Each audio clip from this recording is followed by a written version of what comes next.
My name is Clara Evans. I'm 33 years old, and last Christmas, my entire world was irrevocably altered. After a year of pushing myself harder than ever in my career, I drove home for the holidays, clinging to a fragile hope that my family might finally see my achievements.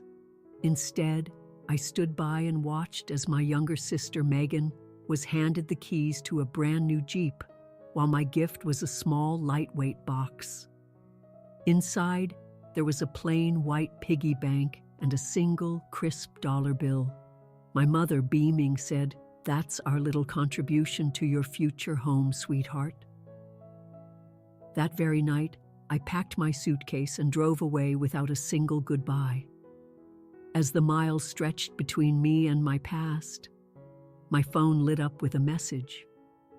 Before I reveal what that message said, I'd love to know where you're joining me from. Drop your city in the comments and subscribe so you don't miss the next step in my journey towards self-worth. Being the firstborn daughter in the Evans family was a masterclass in becoming invisible. Our home in the suburbs of Cleveland, Ohio, was a postcard of middle-class perfection with its perfectly manicured lawn and festive seasonal decor.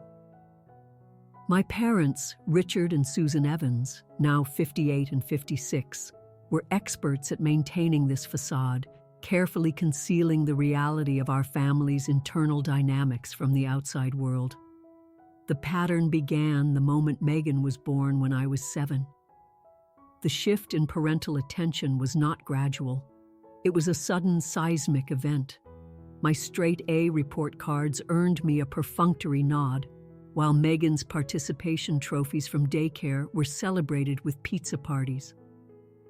I vividly recall my 10th birthday, a day my parents completely forgot to buy a cake because they were engrossed in shopping for new furniture for Megan's bedroom.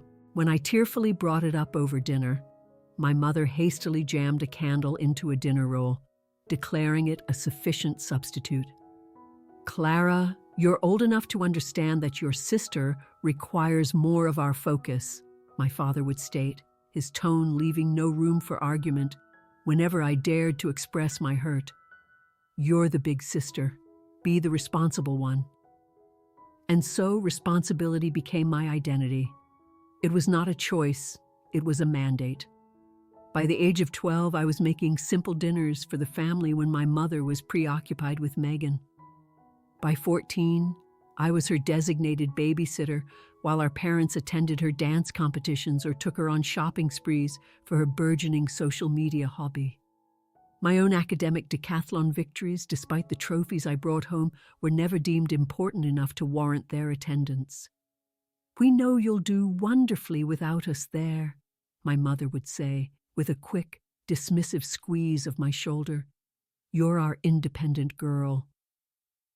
This independence was forged in the fires of necessity.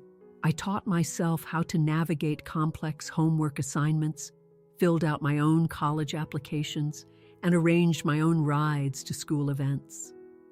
Megan, in contrast, was chauffeured everywhere, received extensive tutoring whenever her grades dipped, and was showered with constant praise for her most mediocre achievements. Our high school graduations perfectly encapsulated our separate realities.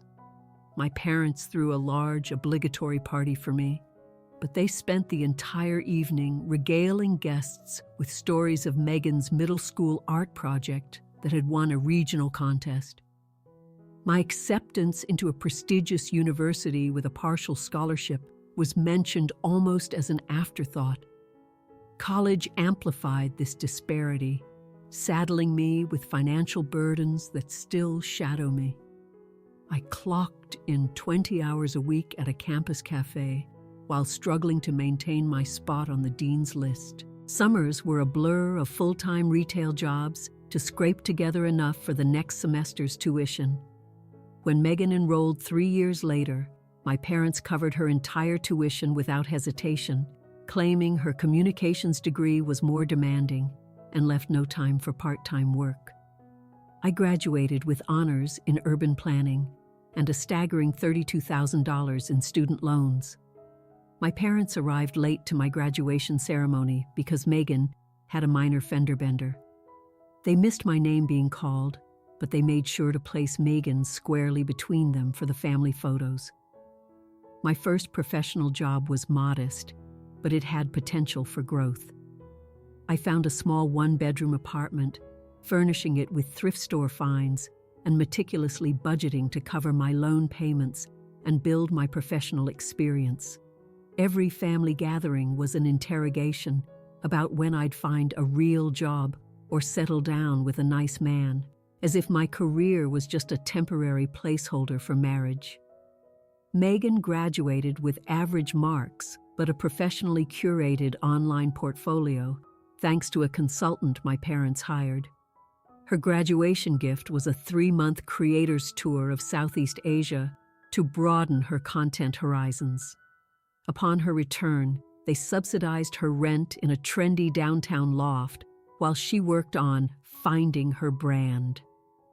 Last October, after 5 grueling years of dedication, I was promoted to senior planner, a role that came with a significant salary increase. I called my parents, my voice buzzing with excitement, hoping this concrete evidence of my success would finally earn their genuine approval. "That's nice, honey," my mother said, her voice distant and distracted. "Did I tell you Megan just hit 10,000 followers on her channel?" Despite the familiar sting of disappointment, I held on to a sliver of hope. With Christmas on the horizon, I decided to pour my feelings into presents, stretching my budget to its limit to buy them things I knew they'd love. These silver-wrapped packages were more than just gifts. They were a final, desperate bid for the acknowledgement I had spent my entire life craving.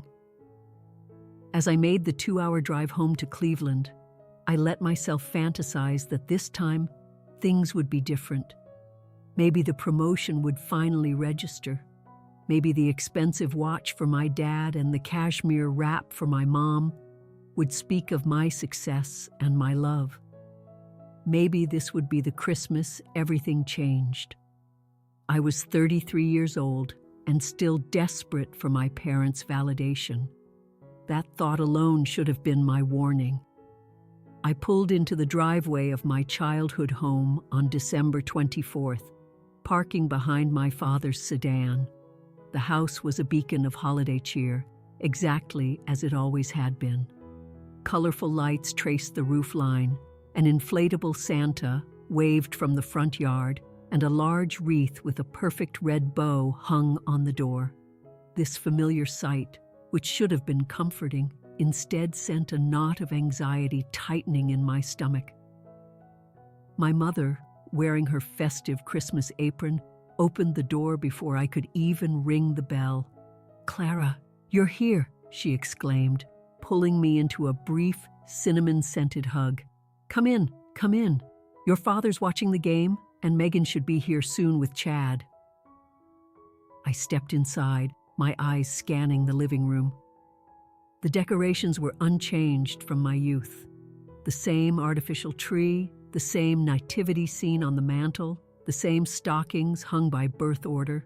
Richard, Susan, Clara, Megan. "Your room is all set," Mom announced, leading me up the stairs. We had to put some of Megan's old boxes in there, but I made a path to the bed. My childhood bedroom had become a hybrid storage unit. Boxes labeled Megan's merch and old vlogging gear were stacked against one wall. The twin bed had a generic comforter I'd never seen, and my old desk, where I'd spent countless nights studying, was now buried under my mother's crafting supplies. "It's just for a night," Mom said, misinterpreting my expression. "Megan's room is just as she left it, of course. She stays over so much more than you do." I just nodded, setting my bag down. "This is fine, Mom, thanks." "Good. Now come down and help me with dinner. The carrots need to be chopped." Down in the kitchen, I slipped back into my familiar role as the silent, efficient helper. I'd been chopping carrots for about 20 minutes when the front door flew open, and Megan's exuberant voice echoed through the house. We're here! Chad brought champagne. My sister made her entrance into the kitchen, looking effortlessly chic in designer jeans and a sweater that made her eyes pop. Eyes identical to mine, though hers had never been red from crying over student loan balances. Trailing behind her was Chad, her tall, confident crypto investor boyfriend, holding 2 bottles of champagne that likely cost more than my weekly food budget. "Clara," Megan said, giving me a quick air kiss of a hug before pivoting to our mother. "Mom, you will not believe what Chad got me for an early Christmas gift. I'm dying to tell you, but he's making me wait." Mom instantly abandoned the roast she was preparing, her full attention now on Megan. "Oh, give me a little hint." I continued chopping carrots, a solitary figure in their whirlwind of excitement. My father emerged from the living room, walking right past me to envelop Megan in a bear hug. "There's my girl," he boomed, then turned to Chad with a firm handshake. "Good to see you, son. Come watch the game. The Browns are actually winning." "Dad," I called out. "Hi." He turned, his gaze finally landing on me as if he'd just noticed my presence. "Oh, Clara. When did you arrive?" "About an hour ago." Good, he said vaguely. "How's that job of yours?" "It's great, actually. I was promoted to senior planner in October. I'm leading my own development projects now." "Still drawing maps for the city, huh?" He chuckled, already turning back to Chad. "Come on, son, you're missing the highlights." The men vanished into the living room while Megan and my mother popped one of the champagne bottles, not bothering to offer me a glass. I returned to my carrots, a bitter taste in my mouth, wondering why I ever expected this visit to be any different. By 6, Aunt Carol and Uncle Mark arrived with my cousins. The house swelled with noise and activity, and I found myself, as always, on duty, taking coats, pouring drinks, and refilling appetizer trays. "So, Clara," Aunt Carol cornered me by the dip. "Still single? That clock is ticking, you know." "I'm focusing on my career," I recited, the line worn smooth from overuse. "A career is nice, but a family is what matters," she said, patting my arm condescendingly. "Look at your sister with that successful young man. She's got her priorities straight." The evening unfolded in a similar fashion. No one asked about my projects or my promotion. I was a sounding board for questions about my dating life and unsolicited advice on egg freezing. My mother had me set the table with the good china, the fragile, floral-patterned plates passed down from my grandmother. As I carefully laid out each setting, I remembered when I was 11 and accidentally chipped one of these plates. My father grounded me for a month, calling me reckless. 3 years later, Megan shattered an entire place setting during a tantrum, and our parents had simply swept up the pieces, assuring her that accidents happen and plates are just things. The memory must have flickered across my face because my mother paused. "Is everything all right?" "Yes," I said quickly. "Just being careful. These are irreplaceable." Except when Megan broke them, I thought.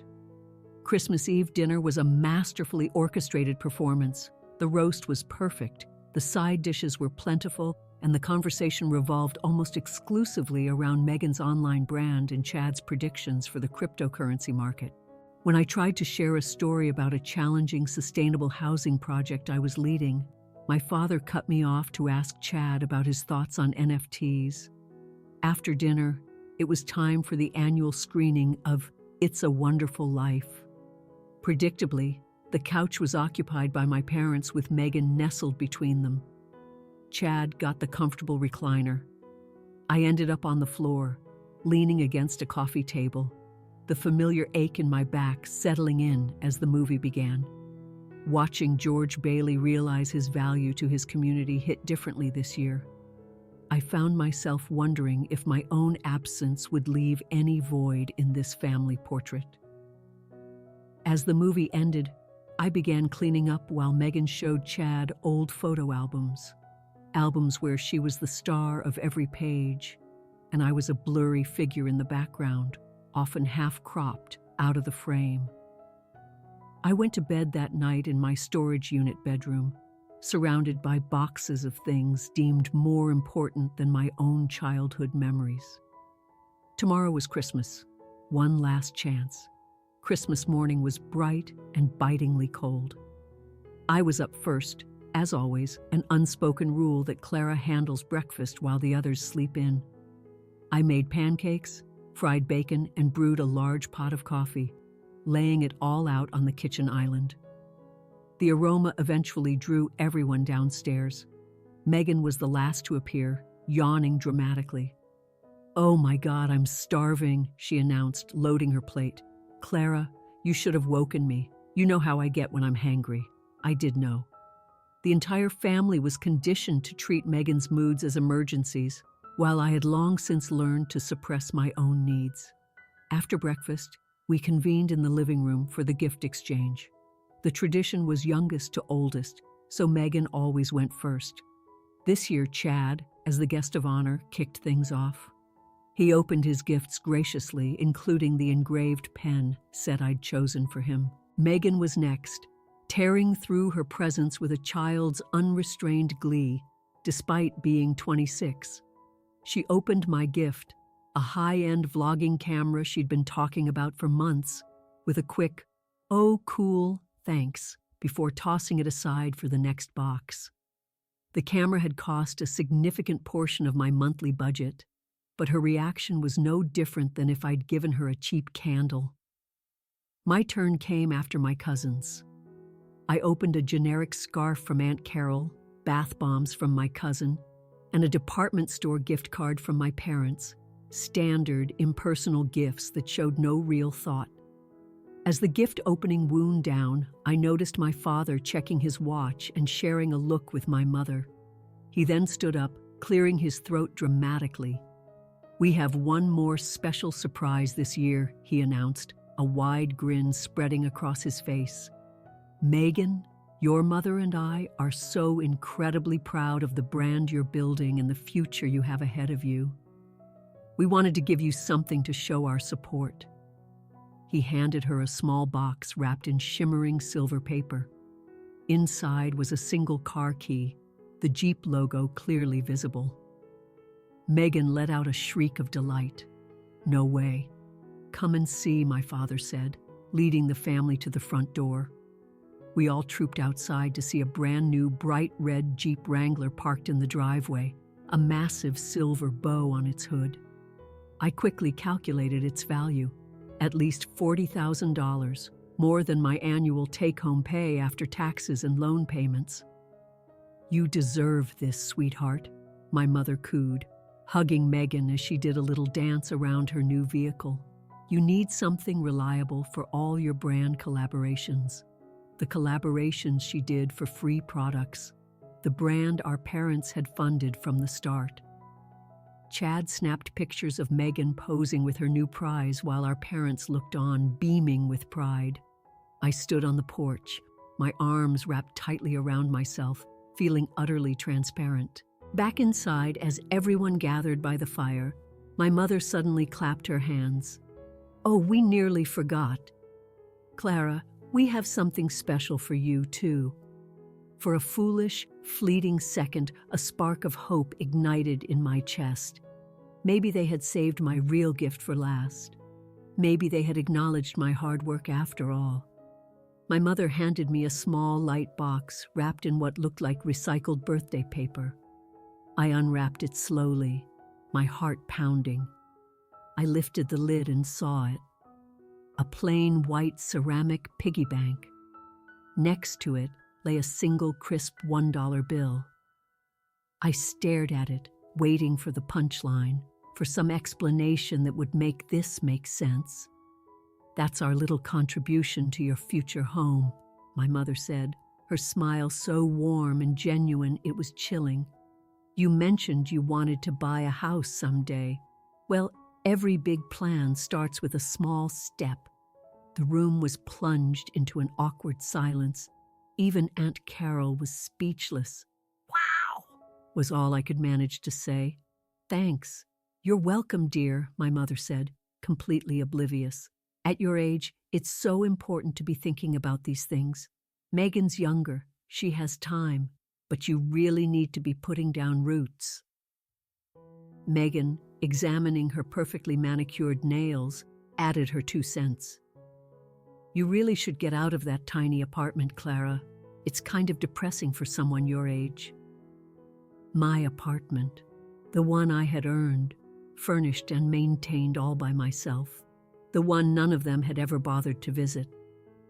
I need some air, I said, standing up abruptly. No one moved to stop me. I walked out the back door and into the snow-covered yard, making my way to the old oak tree where my childhood tire swing still hung. I sat on the cold rubber, the chains biting into my gloved hands, and the tears finally came. 33 years. 33 years of chasing a love that should have been a given. 33 years of watching Megan be handed everything I'd ever dreamed of. 33 years of telling myself that next time it would be different. The piggy bank and the dollar were not just a thoughtless gift. They were a final, brutal message. You are on your own. You always have been. As the cold seeped into my jeans, a profound clarity settled over me. This was never going to change. The roles were set, the script was written, and everyone was comfortable with their part. Everyone except me. If I wanted a different story, I would have to write it myself. I stayed on that swing until my fingers were numb. The decision formed slowly, then solidified all at once. I could not go back into that house. I could not continue this charade. Something had to give, and since it would not be them, it had to be me. I walked back inside, passing through the kitchen where the dirty breakfast dishes remained, a mess no one but me would ever think to clean. From upstairs, I could hear Megan's excited voice on the phone, likely describing her new Jeep. From the living room, the drone of a football game. No one had even noticed I was gone. I went up to my storage room bedroom and quietly closed the door. I pulled out my phone and called my best friend, Liam. "Merry Christmas," he answered brightly. "How's the family circus?" "Liam?" My voice broke. It happened again. It's worse than ever. I told him everything. The Jeep, the piggy bank, the dollar. "You have got to be kidding me."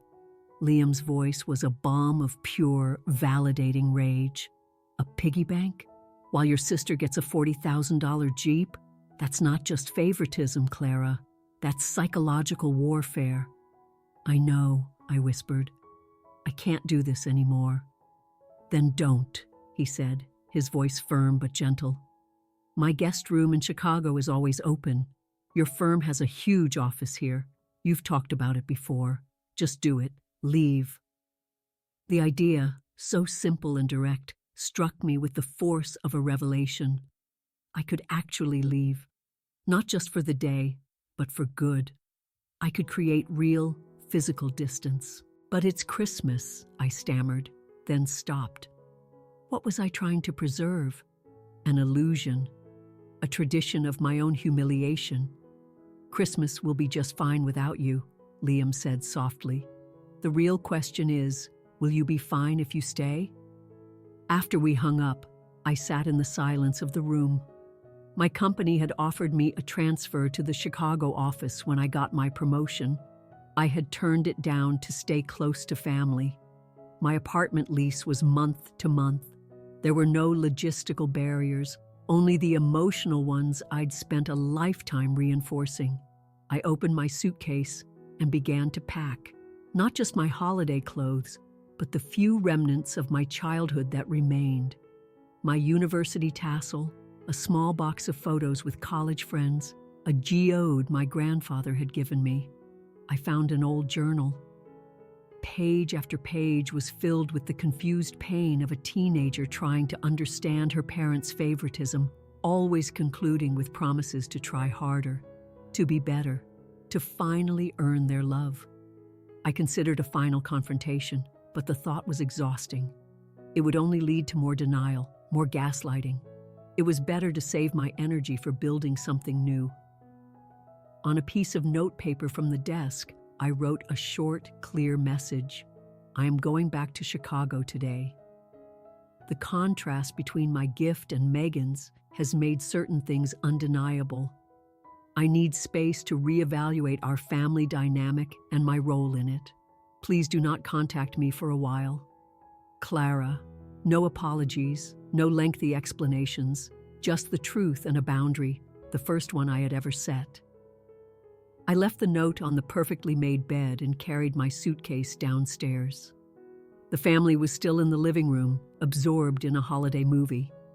No one glanced up as I walked past the doorway. In the kitchen, I placed the note on the counter. My eyes swept over the room, the fridge adorned with Megan's childhood drawings, the height chart that stopped marking my growth at age 12, but meticulously tracked Megan's into her teens, the bulletin board showcasing Megan's brand achievements, but not my promotion. This house held no proof that I truly mattered. I loaded my things into my 6-year-old sedan, a car I had paid for myself. Before getting in, I looked back at the house, a perfect Christmas card image hiding a lifetime of quiet heartbreak. Next to my practical car sat Megan's gleaming red Jeep. I took the white piggy bank from my coat pocket and placed it on my dashboard. It would be my reminder. As I backed out of the driveway, a gentle snow began to fall. Through the window, I saw the silhouettes of my family, oblivious. A wave of grief and liberation washed over me, so potent it brought fresh tears to my eyes. But this time, I did not stop. For the first time in 33 years, I was choosing myself.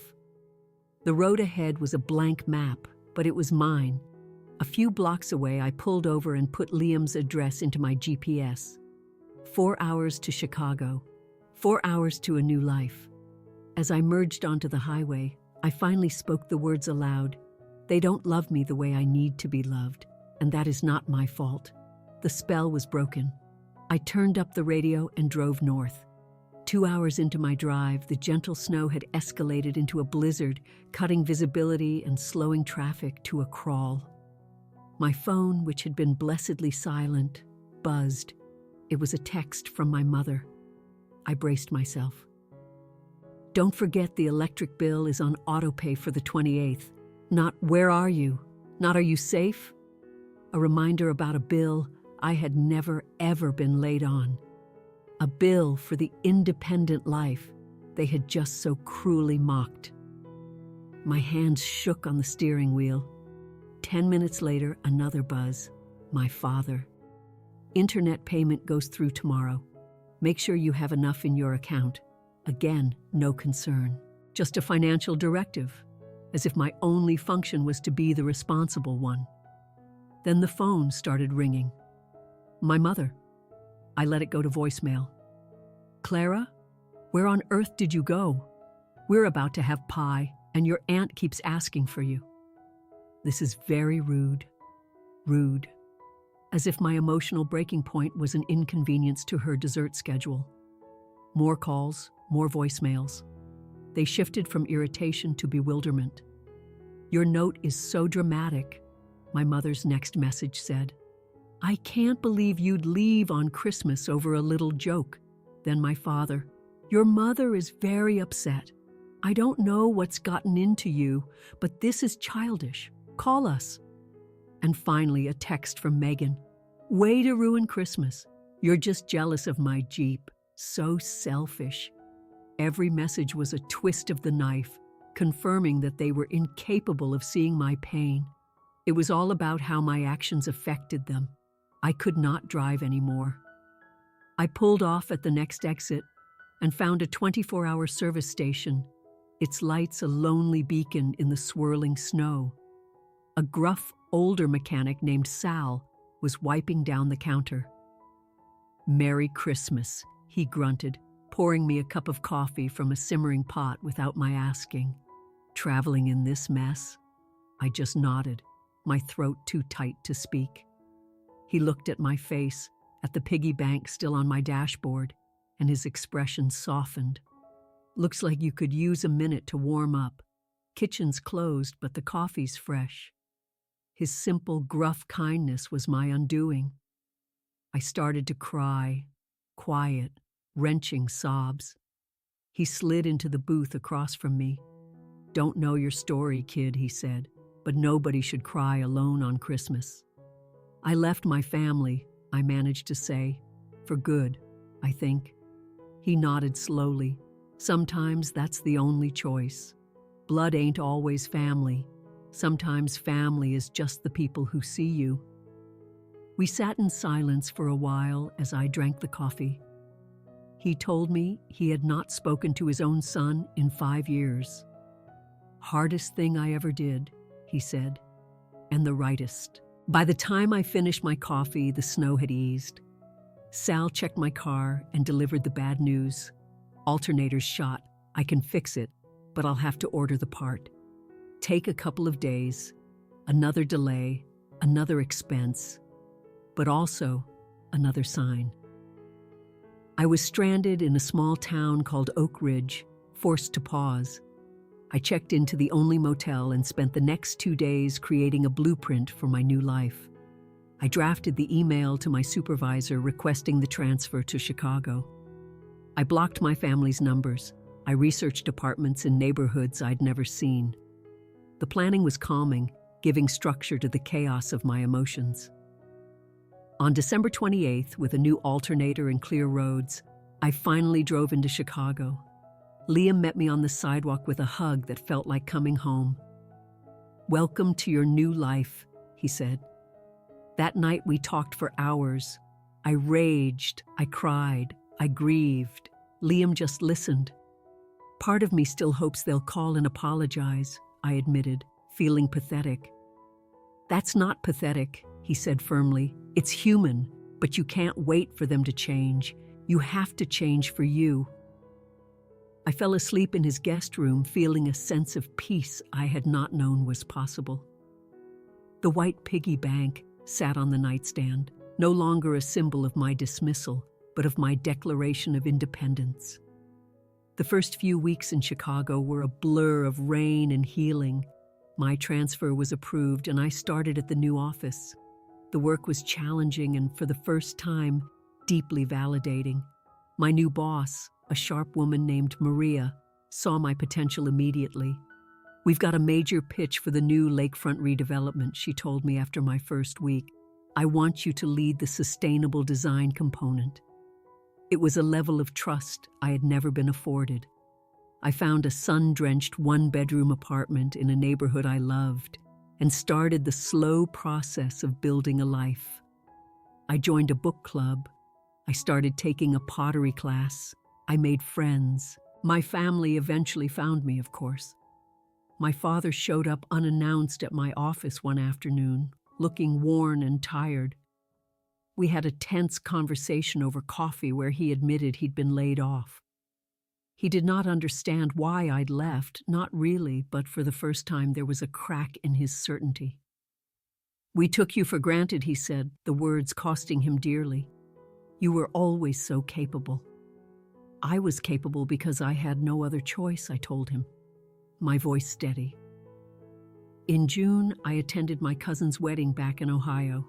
I went on my own terms, stayed in a hotel, brought Liam as my +1, and planned a quick exit. There, I had a shocking conversation with Megan. Her life had imploded. Chad was gone, the Jeep had been repossessed, and she was working as a receptionist to make ends meet. "I didn't get it before," she said, her usual bravado gone. "I never saw how much they did for me, or how little they did for you." "I'm sorry, Clara." Her apology, raw and unexpected, was a start. The next morning, I met my parents for breakfast. It was a difficult, painful conversation. They still struggled to see their part in it, but they listened.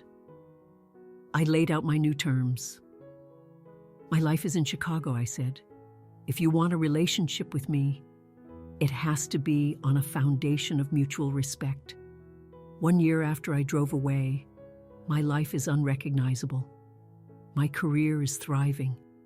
I have a community of friends who feel like family. My relationship with my parents and Megan is a slow, careful reconstruction, built on new, healthier ground. That Christmas, I hosted dinner in my own apartment for my chosen family. On my mantel, the white piggy bank sits, now filled with 52 $1 bills. Each one represents a week that I chose myself, a week that I honored my own worth. That night, after my guests left, I sat by my window, watching the lights of the Chicago skyline. The piggy bank, once a symbol of my worthlessness in the eyes of others, had become the ultimate symbol of my value to myself. A reminder that sometimes you have to tear down the old structures to build something beautiful and strong in their place. Have you ever had to leave something or someone behind to find your true value? What symbols in your life remind you of your own strength? Share your story in the comments. And if this journey resonated with you, please like, subscribe, and share. You never know who might need to hear that they have the power to begin again. End of story.